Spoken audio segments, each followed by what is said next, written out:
Well, thank you very much. So our theme this month is trusting the process. There's that word trust again. Hard one to get into. Easy to talk about. Living the mystery and loving it. So I've been given the talk title called Letting Go of False Solidarity. So let's just get real clear about what that can mean. You see, I go back to one of the things that Jesus said when he began gathering his disciples, and he was talking to Peter. Peter was the first disciple he called into the fold, and he said, "Upon this rock I will build my church." Now, what we need to know is, you could read all you want in the Bible, but Jesus didn't do any building there, okay? So, I mean, why would a guy say something like that? Because what he was doing is he was giving a deeper metaphysical meaning. Because Peter in Greek is Petros, which means rock or solid, and each one of the 12 disciples represent a faculty that we have, and Peter was the first one called, and Peter represents the faculty of faith. And of course, notice Jesus didn't say, "Upon this beach I will build my church," or "upon the clay." He said, "Upon the rock," because that's solid. And Peter was called, and Peter represents faith. So it's our faith that is our solidarity. Okay? That's the solid part of us. However, not only do we have that faith, but it's some of the things that we have the faith in that are the problem. You see, it's the faith of God as opposed to the faith in God. But a lot of people have faith in conditions. Okay?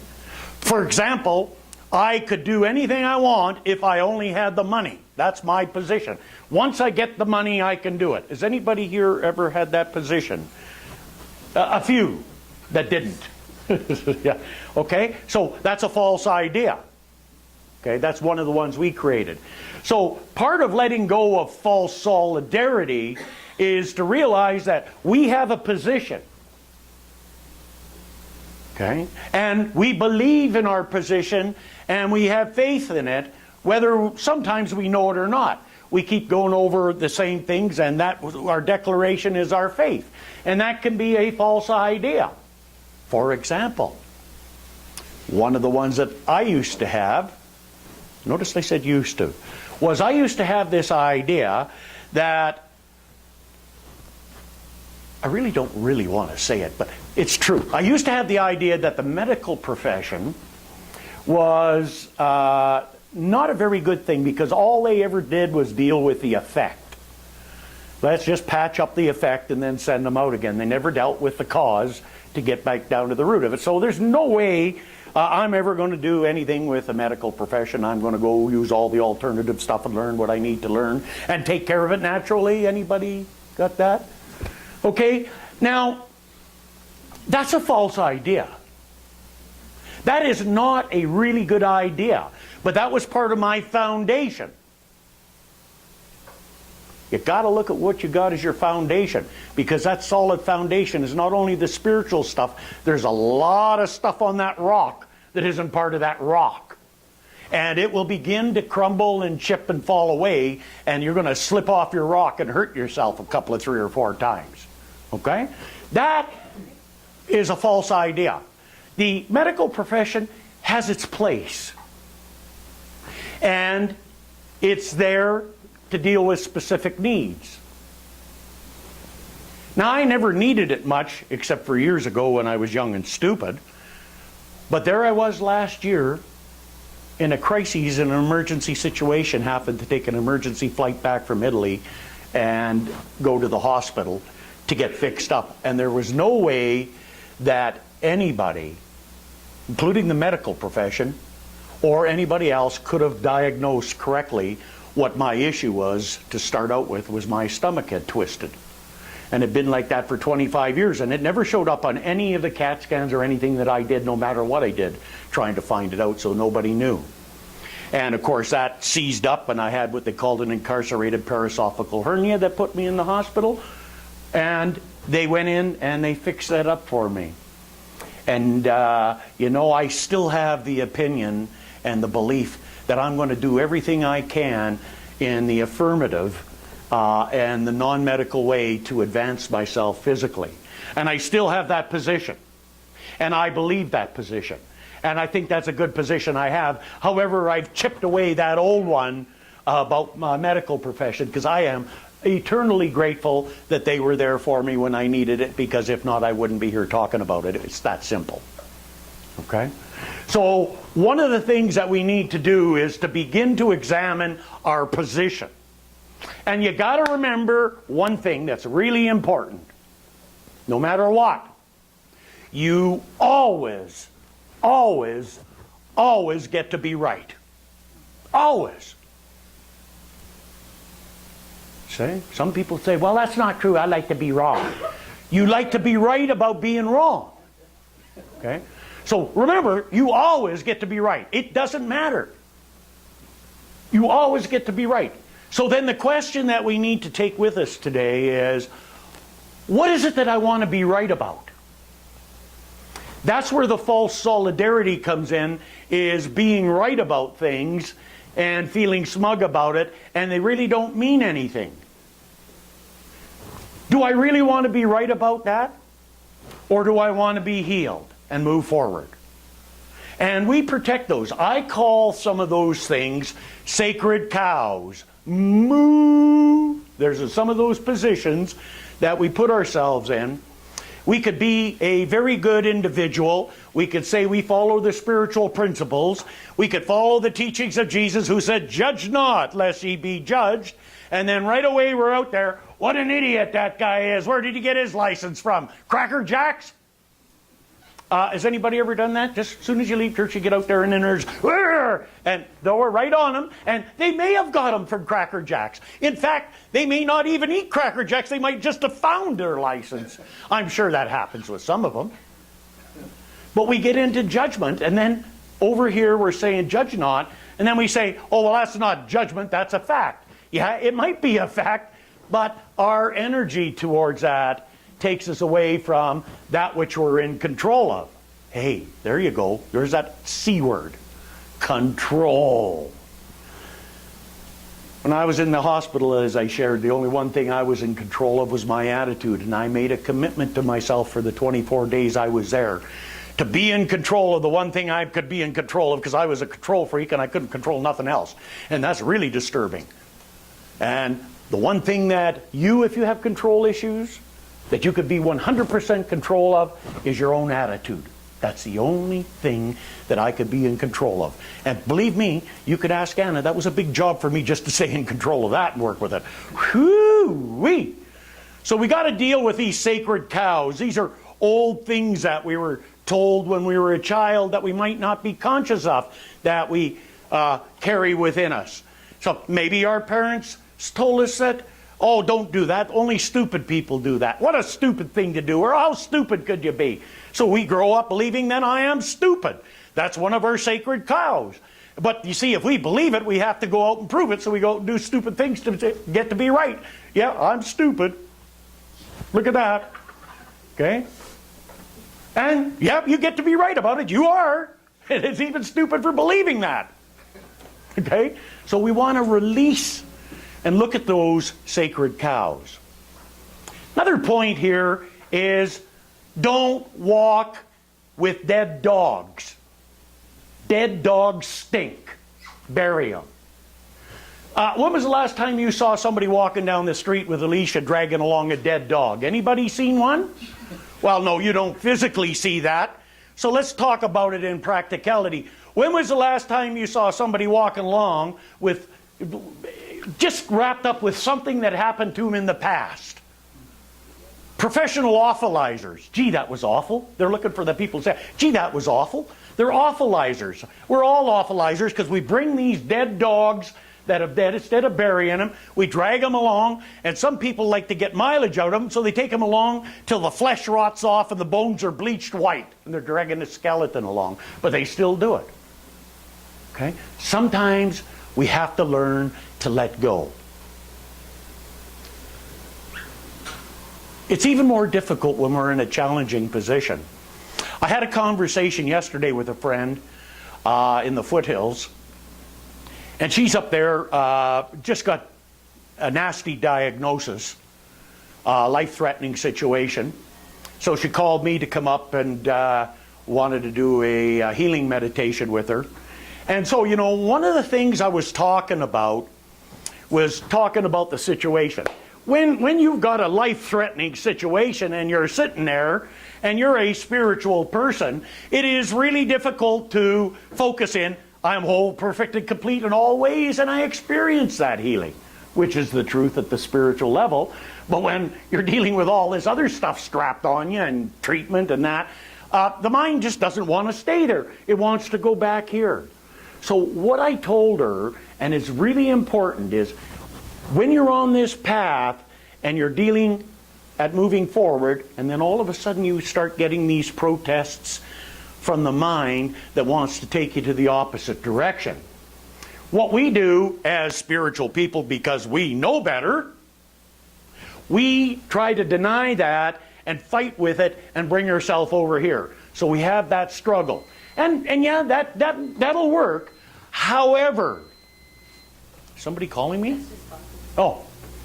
However, okay, what you do when you force yourself and struggle to bring yourself back from that position to this position, when you do it, you also drag along some of that energy. So that energy gets mixed into the affirmative and creates all kinds of issues of staying there. So what I said to her is, what you got to do when you're working on that, and with everything, when you find your mind slipping over into the negative, and you become self-aware that you're there, acknowledge it. Oh, I'm over here. Okay. Remember, that's a choice. Whether you're conscious of it or not, that's a choice. You've let your mind go there. So when it goes there, we know we want to bring it back to the affirmative. However, don't fight it. The first thing I say is, acknowledge it. Experience the feelings that go with that thought. Allow yourself to feel them, however terrible they are. And then, if you allow yourself to feel them, you'll notice a strange thing happens. The feeling goes away after a bit. And so when the feeling goes away and the energy's not there, then you know the goal is to slowly bring yourself and gently bring yourself back here. So when you do it that way, allow yourself to feel it. Say, okay, that's valid because my mind's there. This is how I'm feeling, and that's valid. Let yourself feel it, and then bring yourself over. You're not trapping that energy within inside yourself to bring over to try and redirect it. Let that be a thing of itself. It's over, and now come back here, and let this be a thing that's unencumbered by negative energy. It's unencumbered by the opposite. And as a person does that, what happens is this concentration becomes more powerful, it becomes purer, and you become more determined because you haven't got that tendrils there. You're not fighting against yourself to move forward. Okay? Because if you're going over there, even though that's not where you want to be, it has to be valid, or else you wouldn't go there. And so that challenge is to do that and then to take charge of what you really got control over. It's called the now. Not what's going to happen, or gee, it was so wonderful before, or what has happened. It's called now. Eckhart Tolle in The Power of Now says the mind is a superb instrument if used rightly. Used wrongly, however, it becomes very destructive. To put it more accurately, it is not so much that you use all your mind wrongly. It's you usually just don't use it at all. I can buy into that one. It uses you. Have you ever noticed if you don't take control of your thoughts, your thinking still goes on, and then you latch onto something and pretty soon you're way over here and you're going, holy crap, Batman, what's this all about? This is the disease. You believe that you are your mind. This is a delusion. The instrument has taken you over. So what he's really talking about This is just, your mind is like a garden. Okay? Spring's coming. We got everybody there. Anybody going to do any planting or gardening or anything today, or this year at all? Kevin is, yeah. That's good. At least somebody. Okay, good. And so, you got this beautiful piece of dirt out there in your backyard. I'm growing a garden. If you don't select some seeds to put in there, it'll still grow. It's just like your mind. It'll grow all kinds of things. And if you select some seeds to put in there, because I'm doing this, I learned this at the Joy, I got a positive mind, I'm planting positive seeds. Well, if you just put the seeds in and let it go, yeah, the seeds are going to grow, but so is all the other stuff. And the seeds will grow bigger, and the other stuff, and that don't work neither. Okay? We need to realize that our job and what we got control over is we got control over what we put in the garden. We've got control over nurturing the soil and the plant. We got control over eating the results and reaping it. But we have absolutely zero control over how the garden works and how it grows it. So in the process, that's not our job, that's God's job. Our job is to make it possible for God or the dirt or the ground to grow what it is that we really want. And so we have to learn to pluck the negatives out and focus in on what it is we're doing there. So easy when the negatives come up, we can focus, oh, look at all the weeds, there, you forget what you're growing the garden for. Okay? We want to get back to what we're growing the garden for. When the weeds come up, we just pluck them out, get rid of them. We don't pay no attention to it. We're constantly looking at what can we do to nurture the garden? What can we do to feed it? Okay? So that's what Eckhart Tolle here is talking about, in my opinion. He goes on in another part to say, all negativity is caused by an accumulation of psychological time. Oh, goodness. And a denial of the present. Unease, anxiety, tension, stress, worry are all forms of fear and are caused by too much future. And not enough presence. Guilt, regret, resentment, grievances, sadness, bitterness, and all forms of non-forgiveness are caused by too much past and not enough present. The past is nice to reflect on and to learn from. And the future is nice because that's where we're going. But absolutely doesn't mean anything except for the now. So I got all these projects I got to get marked. And that's what I was thinking about this morning. I was thinking about marking the projects. And I had to keep reeling myself in. Okay? Reeling my mind in to get back to the now, which was getting ready for today. And that's what I was talking with my friend yesterday in the hospital. When you find your mind going over there, experience it, acknowledge it, and then, just like you're fishing, just see yourself reeling your mind in and bringing it back to here, and then casting it out that way. Okay? Anybody been fishing? That's what you do. You reel it in, and then you cast it out again.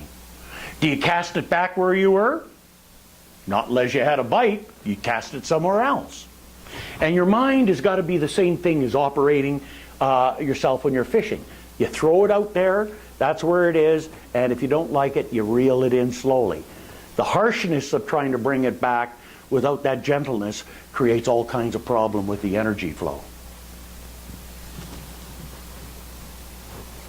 So one of the things is getting out of our past. And the key to doing that is this word is called forgiveness. A lot of people have problems with forgiveness. Dr. Holmes talked about divine forgiveness in the Science of Mind textbook. He said, when we learn to put away our petty virtues with our petty vices, then we shall see clearly not what either virtue or vice is, but what the truth is. The mind which condemns understands not the truth of being, and the heart which would shut the door of its bosom to one who is mistaken strangles its own life, closing its eyes to a greater vision. The biggest life is the one that includes the most. Not that we foster vice or place a premium upon wrongdoing, but that we understand the frailties of the human nature and learn to overlook much. To him who loves much, much is forgiven. Jesus had a different way when Peter come to him and said, hey, my brother sinned against me. Shall I forgive him? And Jesus said, no, don't forgive him 7 times. Forgive him 70 times 7. So he's talking about forgiveness is something that we need to work on a day-to-day basis. So let me break that down into 2 different areas. The first one is the easiest one. That's other people. Dealing with other people in our life who antagonized us, or who did this to us, or who did that to us. So part of forgiveness is being willing to release the negative energy that you have around that person, place, thing, or event. It's happened. Doesn't matter how upset or how resentful you get, you can't change it. Everybody notice that? Can't change the past? Oh, it would be nice. If I could only change the past, then this wouldn't have happened or that wouldn't have happened. Yeah, well, if you changed the past, you wouldn't be the person you are today, and maybe that's good and maybe it's not. We don't know. But the key about healing the past is it's not learning to love somebody. It's not even learning to like them. That's the good news. You don't have to love them and you don't have to like them. However, one has to become neutral towards the situation. Okay? Doesn't mean we have to like the situation or person or love it. No. We just have to have neutrality towards it. It's not for us, they're not for us.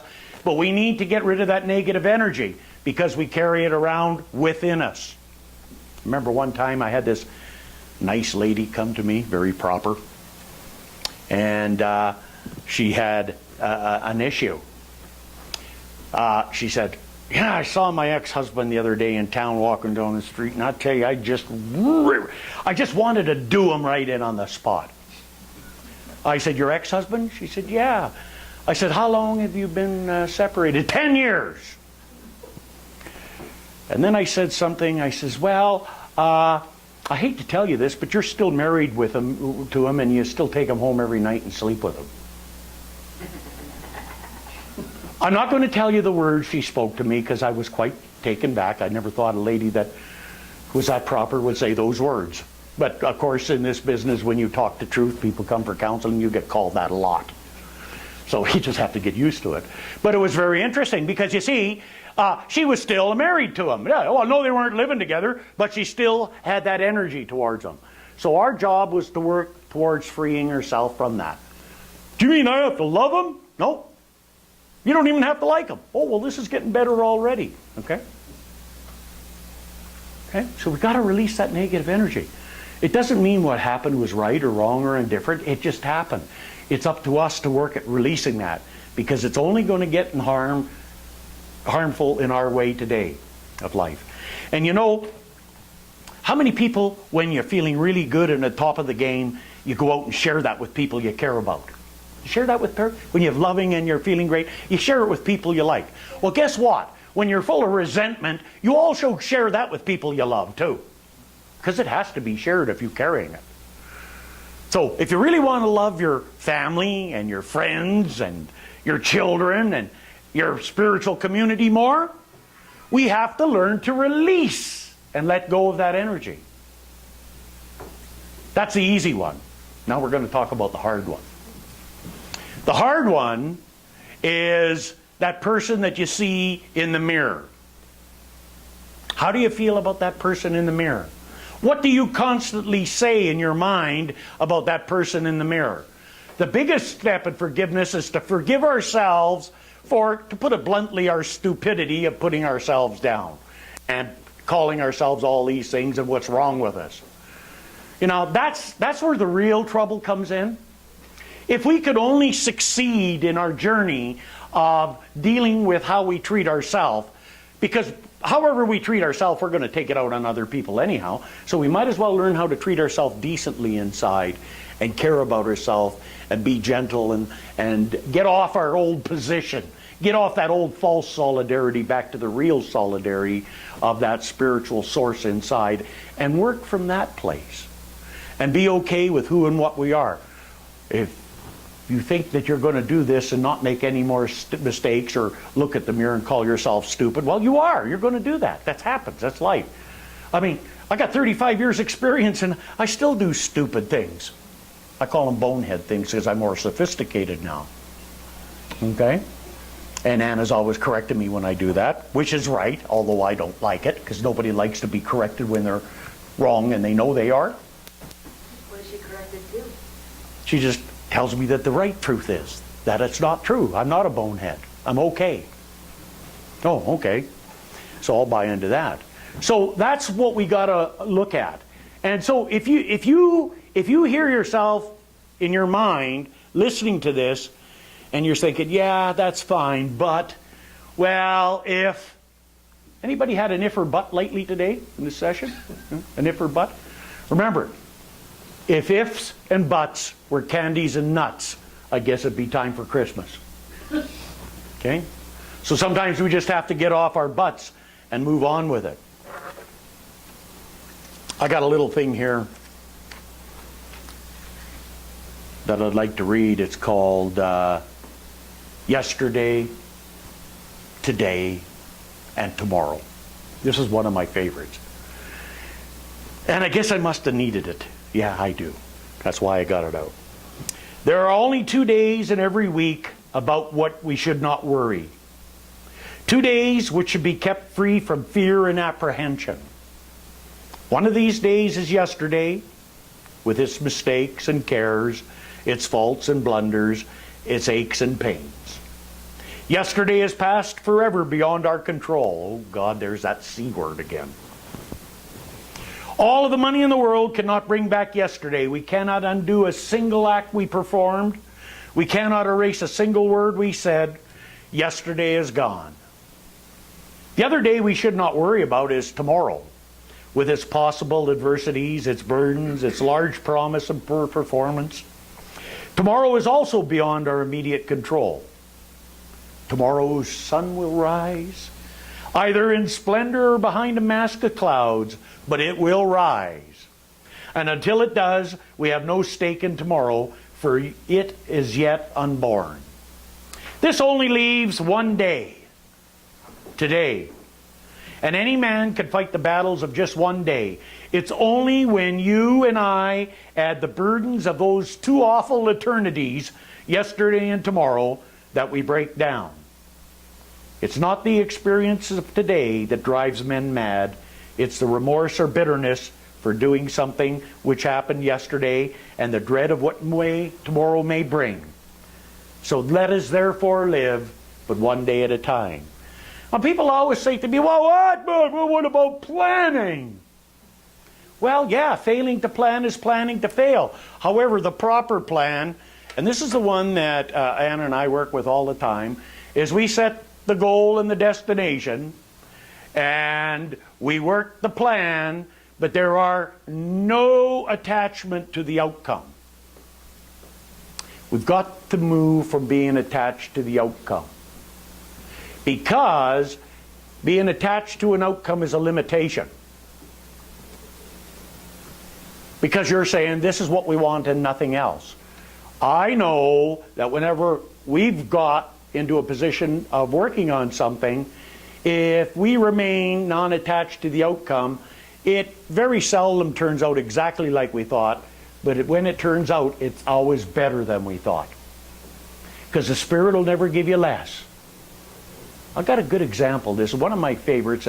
I get asked to do this at least once a year in Red Deer, and I've been doing that for 20 some odd years. And it's a story about my trip to Hawaii. Has anybody ever wanted to go to Hawaii? Yeah? I did too. So, being I'm a spiritual person and I know how to work the principle, I want to go to Hawaii, and I'm going to do it when I get the money. Right? We need money to go to Hawaii. Wrong! You see, that's it. It's wrong. I thought I needed money to go to Hawaii.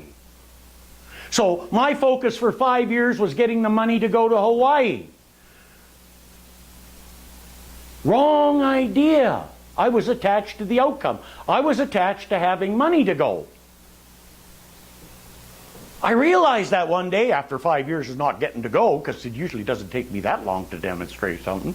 I thought, well, yeah, I guess maybe I could win a trip, or somebody might take me, or something happens that I don't know about.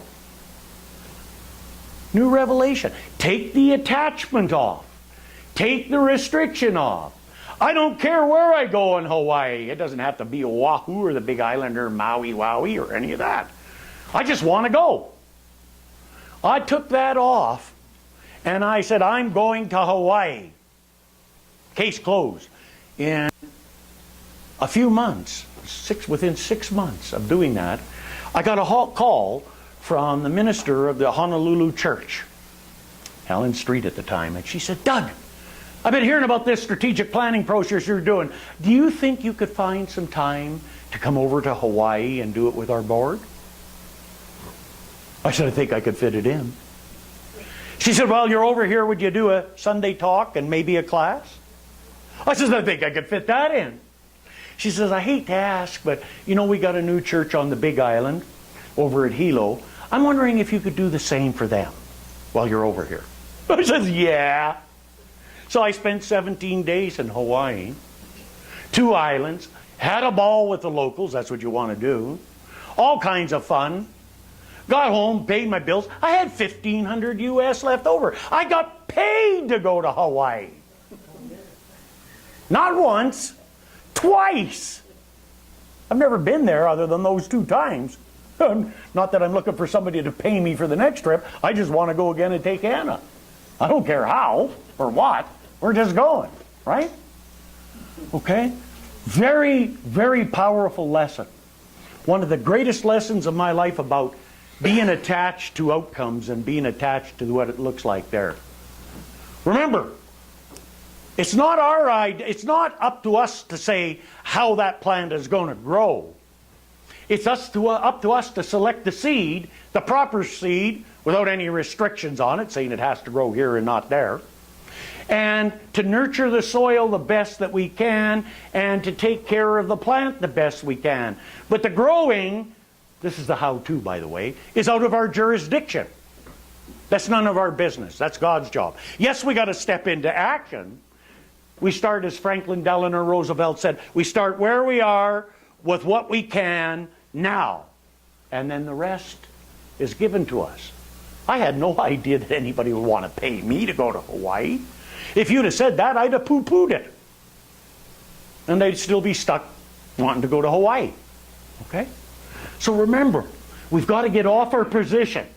And our position is that false solidarity that we build.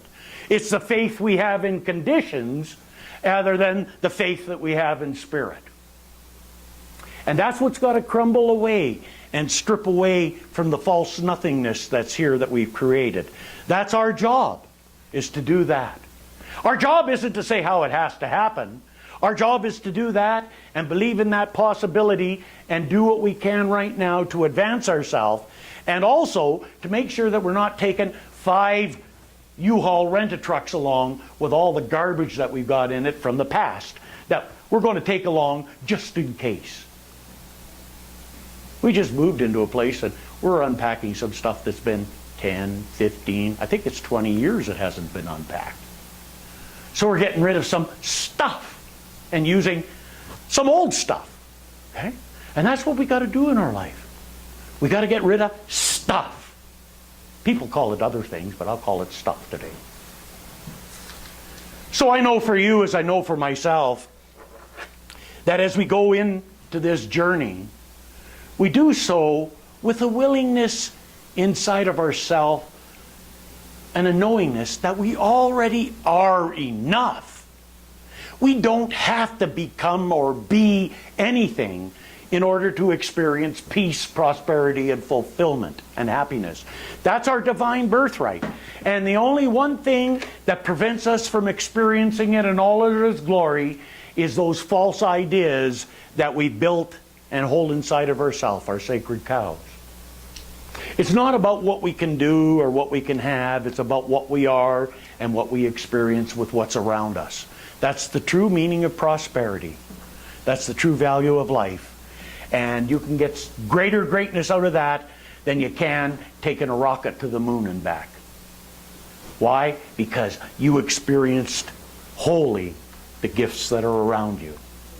And there are lots of gifts because you're one, and you've just got to accept it. I know it for you, I accept it for you, and I now declare that I accept it for myself. And so it is. And so And so it is. Thank you.